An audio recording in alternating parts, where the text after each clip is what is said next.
All right, returning to our agenda, Trustee Morales, will you please convene the Committee on University and Faculty Personnel?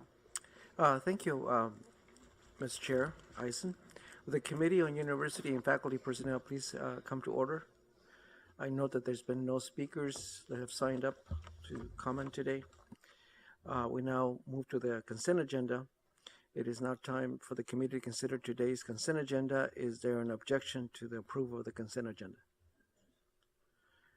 Seeing no objection, hearing none, the consent agenda is approved.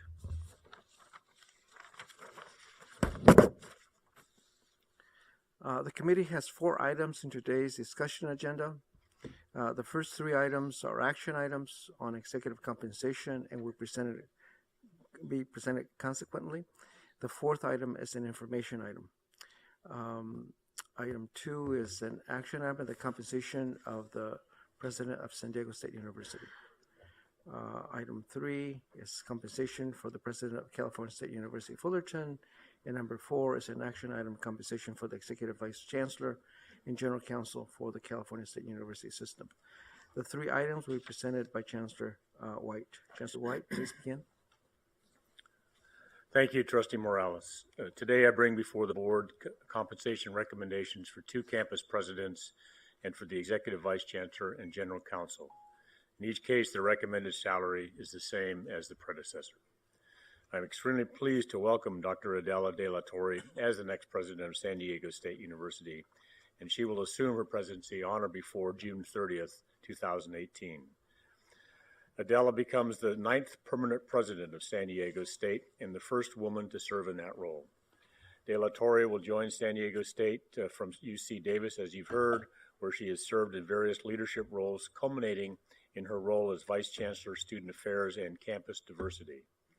In that capacity, she oversees a division that encompasses 28 departments and units that provide programs, services, and facilities to foster academic success, student development, and campus community.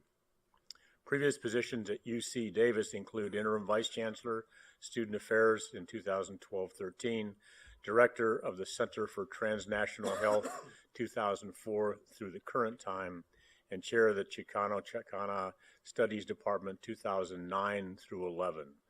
She also served as the Director of the Chicano Studies Program beginning in 2002 and Special Assistant to the Dean, Humanities, Arts, and Cultural Sciences in 2003-4.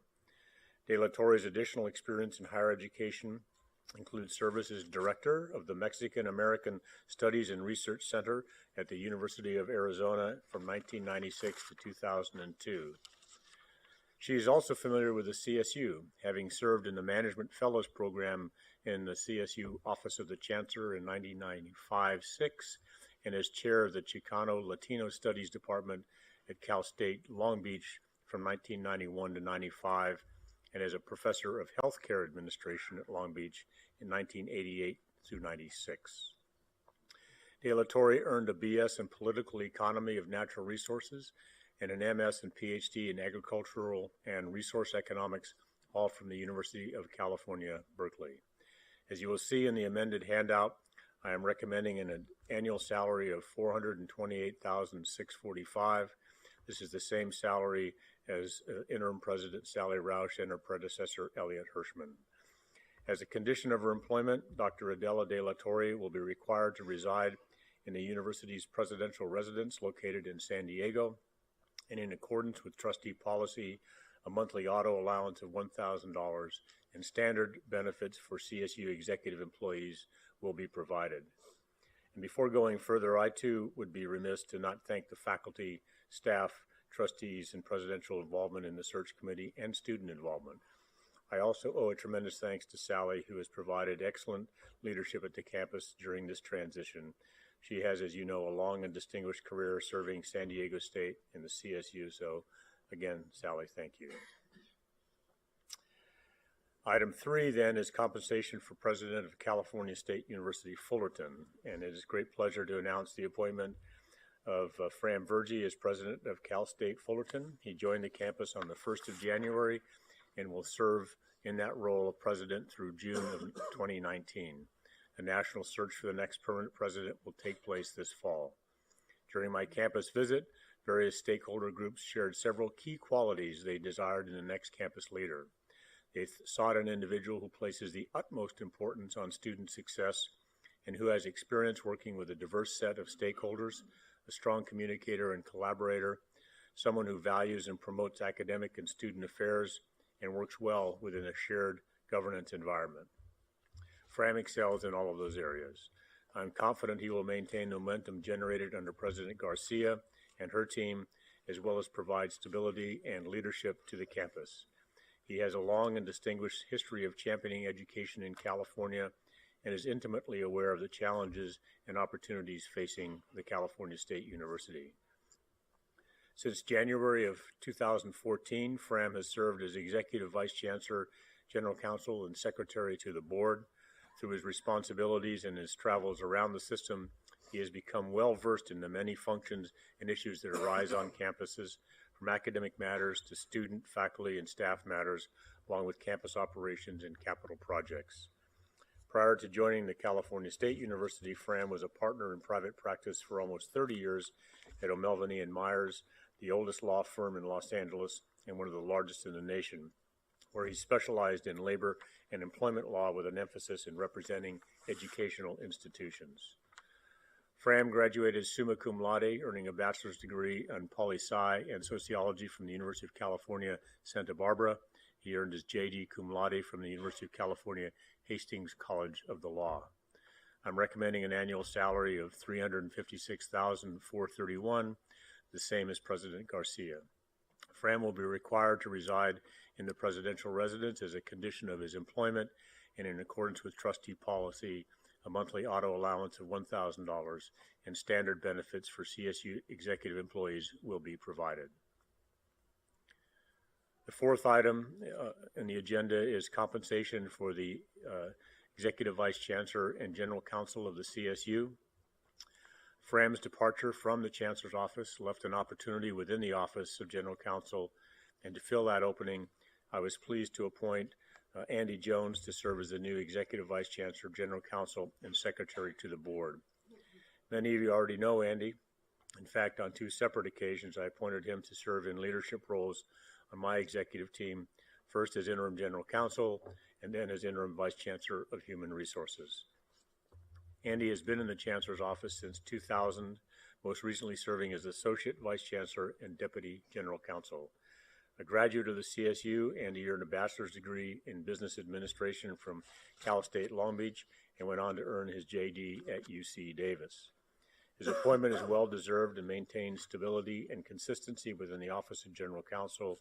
Throughout his various roles, he has always provided excellent leadership, and he has earned the trust of campus presidents, CSU trustees, and the executive team. His knowledge of the university will serve him well and will serve us well.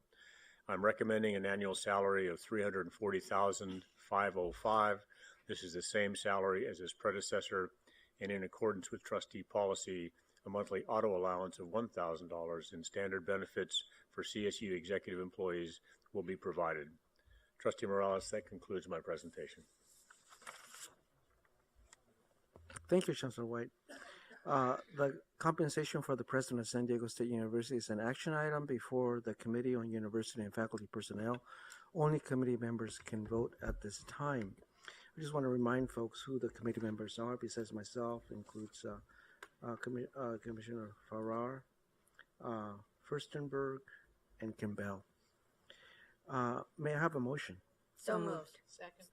Okay, I have a first and a second. Any discussion? Yes, Ms. Brecken.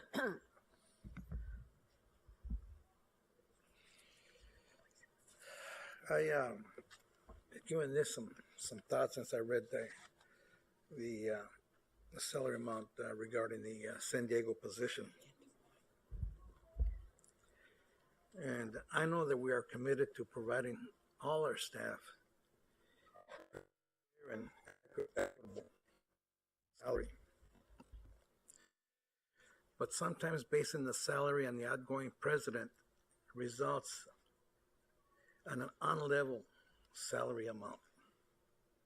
I think a president's salary should be based on qualifications experience, scope and complexity of the campus, and a comparison to our sitting presidents, especially with those presidents who have similar institutions as far as number of students, Pell Grant eligible, faculty, and staff of the region. In this case, with the San Diego position, there's a large gap between sitting presidents and the offer that's been recommended. I would hope that the committee takes this gap into consideration and consider our sitting presidents who represent similar type of institutions and bridge that gap. If we had the money, one recommendation would be to bring all the presidents up to that level. But in these times, we can't do that. But there has to be another way of looking how we develop and establish a pay scale. Any further discussion? Okay, thank you, Mr. Abrego.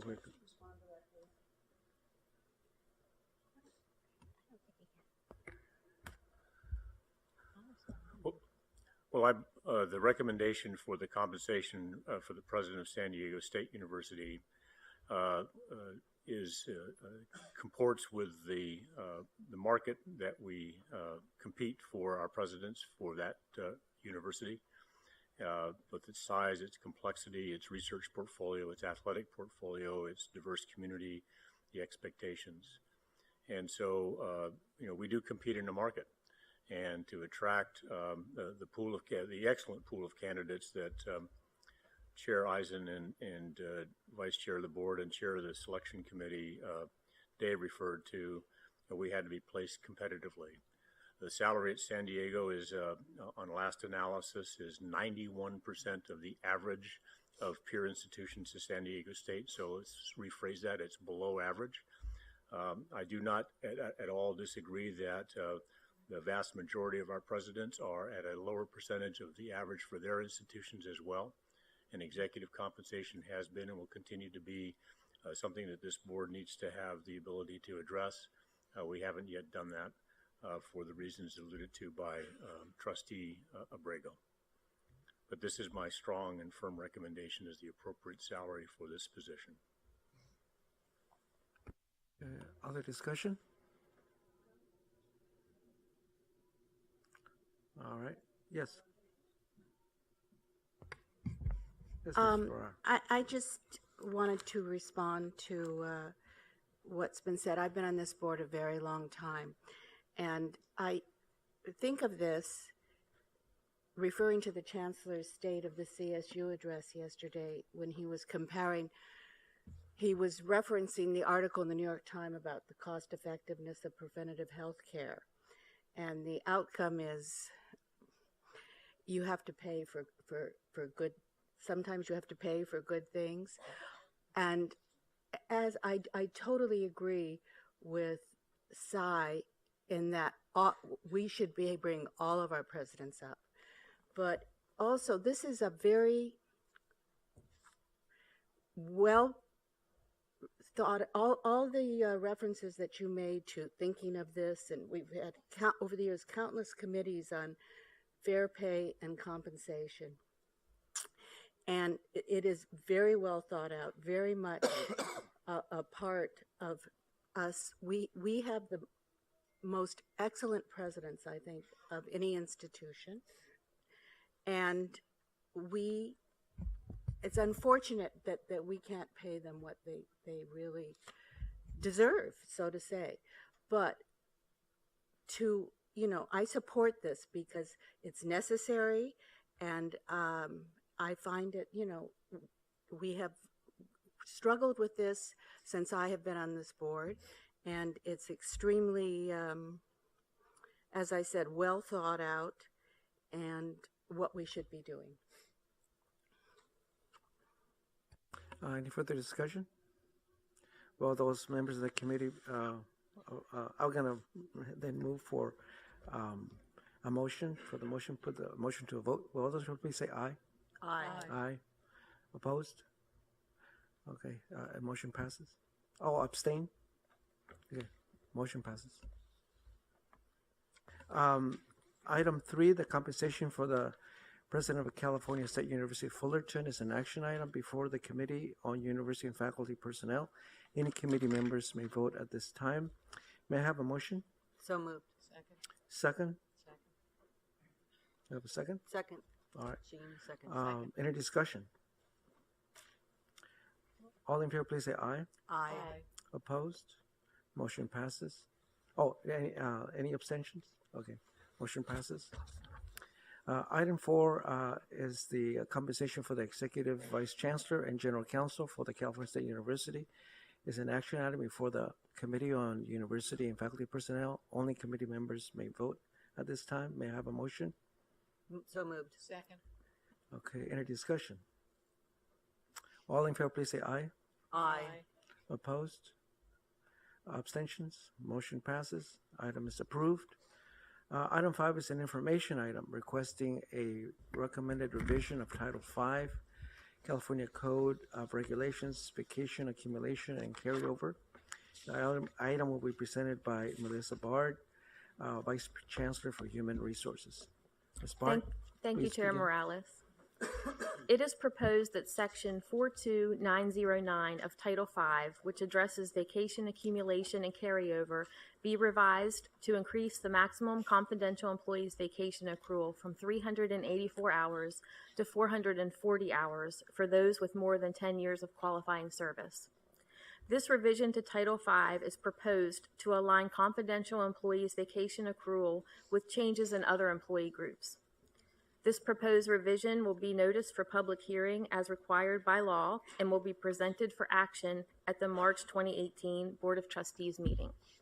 Trustee Morales, that concludes my presentation. Chair Eisen, this concludes, well, thank you. Chair Eisen, this concludes the business of the Committee on University and Faculty Personnel. Thank you, Trustee Morales.